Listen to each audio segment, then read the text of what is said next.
Tatay. Itay. Dad. Daddy. Pop. Papa. Papsi. Tata. Papi. Ama. Father. Para sa inyo ang araw na ito, sa inyong pagmamahal, pag-unawa, pagsuporta, pagiging modelo, sakripisyo, at sa lahat ng bagay na ginawa nyo para sa amin. Dahil sa inyong walang kapares na pagmamahal, ipinagmamalaking hinahandog ng Emerge Youth Ministry ang tatlong natatanging istorya na tiyak aantig sa inyong mga puso, magpapatibay sa bawat pamilya, at higit sa lahat, magbibigay pugay at pagpapahalaga sa lahat ng mga tatay. As of what I observe, one of the characteristics of a father ay yung they are willing to give everything na makakapagpabuti para sa kanilang mga anak. Dito sa storya namin na Pulot, ang pangalan ng tatay ay Potensyano. At simula nung bata pa siya, isa sa kanyang mga pangarap ay ang maging ama. Dahil nakita niya yung characteristic of a real father sa kanyang ama. Isang araw, God gave the desire of his heart. Dumating si Sarah sa kanyang buhay. Kaya, he decided to work abroad. At sa kanyang pagbabalik, ibang Sarah na yung kanyang nadatnan. Sa paggawa namin ng story, yung mga tatay na nagtrabaho sa abroad, o yung mga tatay na nawalay sa kanilang pamilya para lang magtrabaho, yung naging inspirasyon namin sa paggawa ng storya na to. This coming Sunday, iniimbitahan po namin ang lahat ng mga tatay, yung mga magiging tatay at yung mga gustong maging tatay na panoorin yung presentation na pinaghirapan talaga namin. Hindi lang ito pang tatay, kundi pang buong pamilya pa. So, sana supportahan niyo yung presentation namin at sana magustuhan niyo po. Happy Father's Day and God bless. 1, 2, 3. Ngayong araw ng mga ama, matutunghayan niyo ang storya ng pagmamahal, kaligayahan, bigati. So this is what you call love.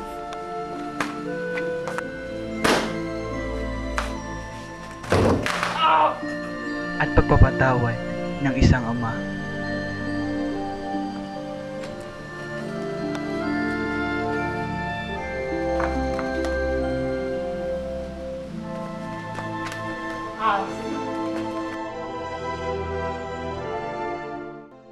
Ako po dito si Judarin D. Londoño, ginaganapan ko si Daddy Pot, na anak ko si Sarah.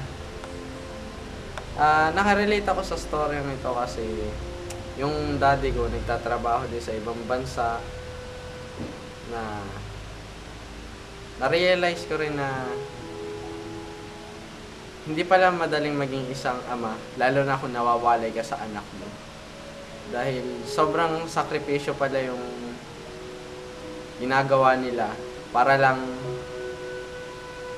mapaginhawa nila yung buhay ng kanilang anak. So, ayun, hanga ako sa mga tatay na ginagawa nila ang lahat para sa kanilang anak. Ini-invite ko po lahat na manood ng Pulot. May matututunan kayo dito at magugustuhan dito. So, manood kayo. June 28, Happy Father's Day. Sa pag-conceptualize nung play namin, nitong sigaw, nakuha ko rin ng inspiration yung sa daddy ko. Kasi nga ngayon, wala sila sa Manila, nagtatrabaho sila dito sa probinsya. Nangungulila talaga ako. Parang lagi ko na sila namimiss, parang kulang na lang, pwedeng sana umuwi nilang, hindi na sila umalis, bumalik dun sa probinsya, parang gano'n. Na parang nalaman ko yung totoong kalahagaan nila. Kasi dati lagi lang sila nandyan, tapos ngayon parang yun nga, umalis sila. So, parang wala na sila dito, kaya parang mas nalalaman ko yung totoong halaga nila. Pakilala ko yung mga characters ng Sigaw. Unang character namin, yung si Rambo, na ginaganapan ni Shelem Bedanya. Isa siyang janitor. Hindi niya gano'ng masustentuhan yung lahat ng pangangailangan ng niya, mga anak niya. Kasi tatlo yung anak niya. Ginaganapan ni Noel Pe. Ang pangalawang anak, si John Micalier. Tapos yung pangatlong anak, bunso, si Mary Grace Lee. Kasi yun, yung panganay sa yung pangalawang anak niya, parang palaging reklamo na reklamo. Tapos yung bunso, parang siya yung nagpapakita ng pagmamahal ng tatay niya. Ini-invite ko po lahat ng tatay, yung mga nagbabalak maging tatay o yung mga magiging tatay na sana panoorin niyo po yung play namin. Ang title po ng play namin, Sigaw. Papalabas po ito ngayong darating na June 28. Sunday, first and second service po. Yun lang po, Happy Father's Day.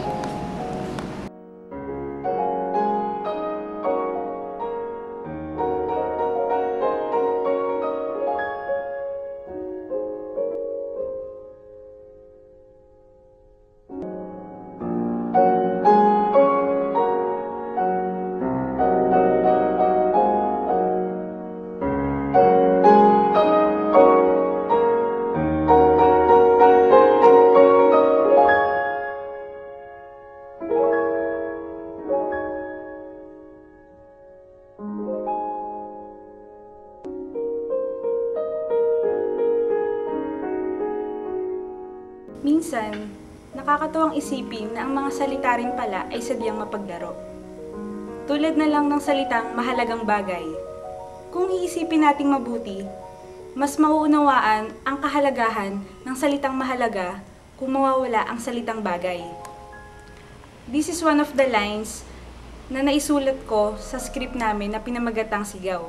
Just like sa ating mga tatay, may mga pagkakataon minsan hindi na natin napapahalagahan ang mga bagay na kanilang ginagawa. Dahil, ang mahalaga mismo ay sila, ang kanilang presensya. Naisulat ko tong storya na to based sa aking father na nandyan lagi, handang sumuporta, at laging nagmamahal sa amin kahit anong mangyari. Para po sa mga lahat ng tatay dyan, Happy Father's Day! Ang storya na ihahandog namin ay nakatuon sa isang pamilya na kung saan ay nakaranas ng isang pagsubok na naging dahilan ng kanilang pagkawatak-watak. At dito natin makikita ang kahalagahan ng isang ama sa pamilya. Hinahalin tulad namin ang kwento na to sa kasalukuyang kondisyon ng bansa na alam nating pansamantala lang. Gumaganap sila Camille at Owel bilang mga anak ni Joven na kung saan ay lumaki sila ng walang patnubay ng kanilang ama. Iniimbitahan ko kayo na manood at suportahan ang palabas namin na Nakaw. Sigurado hong maantig ang puso niyo at magugustuhan niyo. Happy Father's Day po!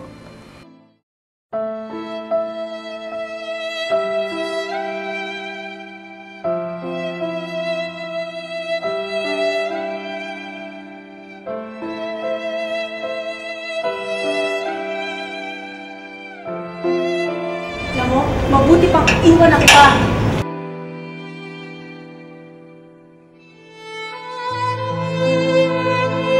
Bakit madami? Wala tayong customer eh! Kaya Yossi? Niito na ba naman kita?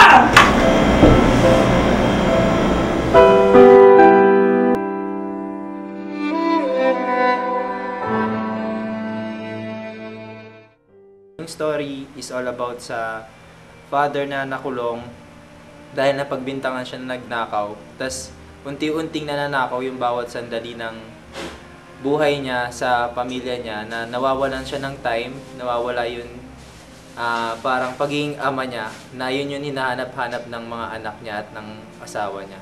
Na-motivate ako kasi yun, nakita ko yung palabas na Slumdog Millionaire na parang hinalintulad ko na ano kaya kung gawin ko rin sa sa Filipino part naman natin na pinakita yung tunay na kalagayan ng pamilya na mahirap nga pero masaya sila sa buhay nila. To all the fathers out there na manonood pa lang ng palabas sa next Sunday, siguradong maantig ang puso nyo at mamomotivate pa kayo na patatagin ang pamilya nyo at lalong mahalin sila. At Happy Father's Day sa lahat, good health and God bless sa inyong lahat. Bye!